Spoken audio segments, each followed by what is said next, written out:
presented by DNS Entertainment। एक सुंदर और हसीन सी लड़की मेरे बथान में आया करती थी और रोज दूध लेकर जाया करती थी।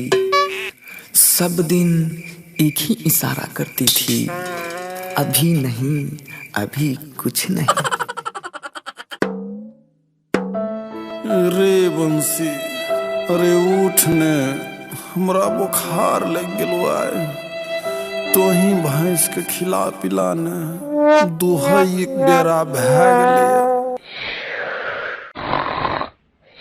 लागे छै ना नहीं उठबी तो रू कखनी।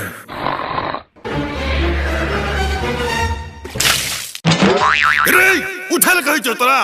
भैंस खते पीते नहीं, दुहल नहीं जेते भैंस। Bonk, bonk.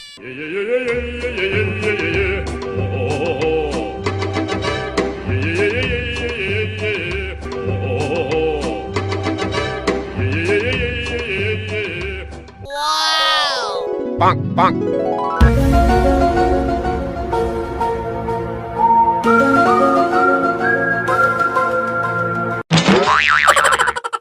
Bonk, bonk.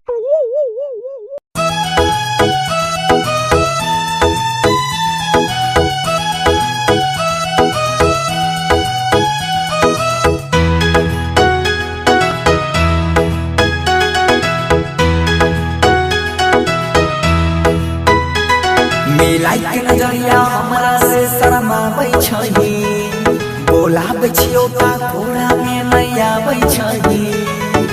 कनमा के बाली गे, उठबा के लाली गे, रूपबा के करियो हम केतना तोर बाराई। नैना तोहारी गजरा श्रीवल्ली जानू मारै छौ गजरा गे।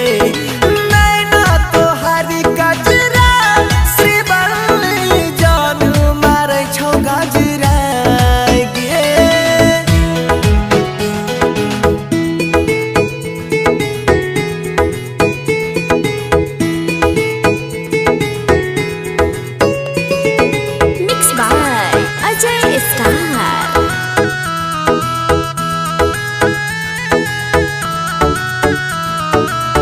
परियों के रानी जेना अहाँ लागै छी, अपना पास हमरा किए भागै छी।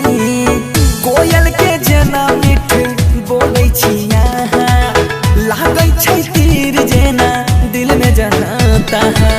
मनवा के बेकाबू कैले, रूप चोराई के कहाँ से लैले, कोई सर जादू टोना कैले, हमरा तू बता, हमरा तू बता। अहाँ ते पूर्णिमा चाँद जेना छटकै छियै ये। मन त करैया अहाँ के ताकते रहूं, ताकते रहूं, ताकते रहूं।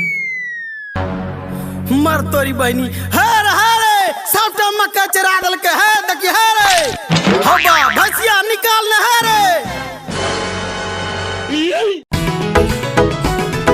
नैना तोहर गजरा श्रीवल्ली जानू मारै छौ गजरा गे।